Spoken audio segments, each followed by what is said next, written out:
ಮಾಡ್ಬೇಕು ಸರಿನಾ? ನೀವ್ ಅದನ್ನೆಲ್ಲ ಮಾಡ್ಬೇಡಿ. ಅದನ್ನ ಹೇಳ್ತಾ ಇರೋದು. ಬೇರೆ ಕಡೆನು ನೀವೇ ಕೊಡ್ತೀರಾ ಅಂತ ಹೇಳ್ತಿದ್ರು.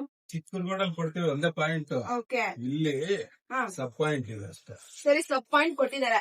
ಈಗ ಗವರ್ಮೆಂಟ್ ಇಂದ ಒಂದು ಹೊಸ ರೂಲ್ಸ್ ಬಂದಿದೆ, ಗೊತ್ತಿದ್ಯಾ ಗೊತ್ತಿಲ್ವಾ? ಬೆಳಿಗ್ಗೆ 6 ಗಂಟೆಯಿಂದ ರಾತ್ರಿ 10 ಗಂಟೆವರೆಗೂ ಕಂಪಲ್ಸರಿ ತೆಗಿಬೇಕು ಅಂತ. ಇರೋ ಲೆಕ್ಕ ನೀವು ₹1 ಸಹ ದುಡ್ಡು ತಗೊಂಬಾರ್ದು. ದುಡ್ಡು ತಗೊಂತಾ ಇದೀರಾ, ಅದು ತಪ್ಪು ಕೆಲಸ. ಮತ್ತೆ ಬೆಳಗ್ಗೆಯಿಂದ 6 ಗಂಟೆಯಿಂದ 10 ಗಂಟೆವರೆಗೂ ತೆಗಿಬೇಕು. ನನಗೆ ಬಂದಿರೋ ಮಾಹಿತಿ ಪ್ರಕಾರ ಬೆಳಗ್ಗೆ 10 ಗಂಟೆಗೆ ಬರ್ತೀರಾ, 1 ಗಂಟೆವರೆಗೂ ಇರ್ತೀರಾ, ಮತ್ತೆ 1 ಗಂಟೆಗೆ ಹೋಗಿ ಮತ್ತೆ 3 ಗಂಟೆಗೆ ಬರ್ತೀರಂತೆ. ಊಟಕ್ಕೆ ಸರಿ, ಊಟಕ್ಕೆ 2 ಅವರ್ ಬೇಕಾ ಸರ್? ಅರ್ಧವರೆ ಗಂಟೆ ಹೆಚ್ಚು ಕಡಿಮೆ. ಸರಿ, 2 ಅವರ್ ಬೇಕಾಗುತ್ತಾ? ಏನಿಲ್ಲ. ಈಗ ಬಂದಿರೋದು ರೂಲ್ಸ್ ನಿಮಗ್ ಗೊತ್ತಾಗ್ತಿದೆಯಾ ಇಲ್ವಾ? ನನಗಂತೂ ಗೊತ್ತಾಗ್ತಿಲ್ಲ. ನಿಮ್ಮ ಕಾನ್ಸ್ಟಿಟ್ಯೂನ್ಸಿಯಲ್ಲಿ ಬರುವಂತ MLA ಅವರು KH ಪುಟ್ಟಸ್ವಾಮಿ ಅವರಲ್ವಾ? ಪುಟ್ಟಸ್ವಾಮಿ ಅವರು ಆಹಾರ ಸಚಿವರಾಗಿರುವಂತದ್ದು KH ಮುನಿಯಪ್ಪ ಅವರು. ಈಗ ಹೊಸದಾಗಿ ರೂಲ್ಸ್ ಬಂದಿರೋಂಥದ್ದು. ನೀವು ಮಾಡ್ತಾರೋ ತಪ್ಪು ಕೆಲ್ಸ. ನಿಮ್ ಅಧಿಕಾರಿಗಳು ಗೊತ್ತಾ ಇದ್ದಾರೆ ನೀವ್ ಮಾಡ್ತಾರೋ ತಪ್ಪು ಕೆಲ್ಸ?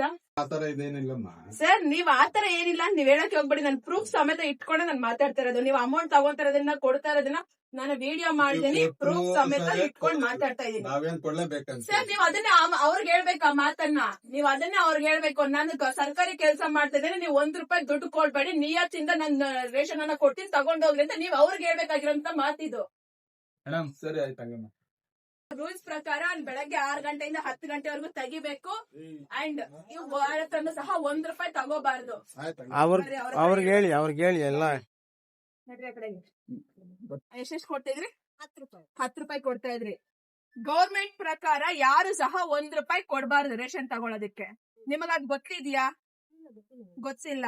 ಅವರು ಸಹ ನಿಮ್ಗೆ ಮಾಹಿತಿ ಕೊಡ್ತಾ ಇಲ್ಲ. ನೀವೇನ್ ಮಾಡ್ತಾ ಇದ್ದೀರಾ? ಅವ್ರು ಕೇಳ್ತಾ ಇದಾರೆ ಅಂತ ಅಂದ್ಬಿಟ್ಟು ₹10 ಕೊಟ್ಬಿಟ್ಟು ತಗೊಂಡ್ ಹೋಗ್ತಾ ಇದ್ದೀರಾ. ಅದಕ್ಕೂ ಸಹ ಅವ್ರಿಗೆ ಗೌರ್ಮೆಂಟ್ ಇಂದ ದುಡ್ಡು ಬರುತ್ತಮ್ಮ, ಸರಿನಾ? ನೀವು ₹1 ಸಹ ಕೊಡೋ ಹಾಗೆ ಇಲ್ಲ. ಇರೋ ಲೆಕ್ಕ ಬೆಳಗ್ಗೆ 6 ಗಂಟೆಯಿಂದ 10 ಗಂಟೆವರೆಗೂ ರೇಷನ್ ಅಂಗಡಿ ತೆಗ್ದಿರ್ಲೇಬೇಕು. ಓಕೆನಾ? ಮೊನ್ನೆ ಹೊಸದಾಗಿ ರೂಲ್ಸ್ ಬಂದಿದೆ. ಇನ್ನು ಮುಂದೆ ಯಾರು ₹1 ಕೊಡಕ್ ಹೋಗ್ಬೇಡ್ರಿ. ಮತ್ತೆ ಇದೇ ತರ ರಿಪೀಟ್ ಆದ್ರೆ ನಮಗ್ ಫೋನ್ ಮಾಡ್ರಿ, ನಾವು ಬರ್ತೀವಿ. ಹತ್ರ ಮಾತಾಡಿ ನೀವು ಇನ್ನೊಂದು ಇದ್ರಲ್ಲೂ ತಗೊಂಡ್ ಕೊಡ್ತಾ ಇದ್ರ, ಬೇರೆ ಲೈಸೆನ್ಸ್ ಮಾಡ್ಸಿ, ಇದಕ್ಕೆ ಬೇರೆ ಲೈಸೆನ್ಸ್ ಮಾಡ್ಕೊಡಕ್ ಹೇಳಿ. ಇಲ್ಲಿ ಒಬ್ಬರನ್ನ ಕೂರ್ತು, ಇಲ್ಲ ನೀವ್ ಅಲ್ಲಿ ಕುತ್ಕೊಳ್ಳಿ. ಇಲ್ಲ ಮೇಡಮ್, ಇದು ಸಬ್ ಅಷ್ಟೇ. ಸಬ್ ಗೊತ್ತಾಯ್ತು ಸರ್. ಈಗ ಗೌರ್ಮೆಂಟ್ ರೂಲ್ಸ್ ಪ್ರಕಾರ ಸಬ್ ಡಿವಿಷನ್, ಮೈನ್ ಡಿವಿಷನ್ ಯಾವ್ದು ಬರೋದಿಲ್ಲ. ಲೈಸೆನ್ಸ್ ಈಗ ನಿಮ್ಮ ಸೊಸೈಟಿಗೆ ಬೇಕು, ಇಲ್ಲ ನಿಮ್ಮ ಅಧಿಕಾರಿಗಳಿಗೆ ಲೈಸೆನ್ಸ್ ಬೇಕು ಅಂತ ಹೇಳಿ ಮಾಡಿಸ್ಕೊಂಡು ಇಲ್ಲಿ ಕುತ್ಕೊಳ್ಳಿ, ಇಲ್ಲ ಅಲ್ಲಿ ಕುತ್ಕೊಳ್ಳಿ. ಎರಡತ್ರಲ್ಲೂ ನೀವೇ ಮೇಂಟೈನ್ ಮಾಡೋಂಗಿಲ್ಲ. ಸರಿನಾ?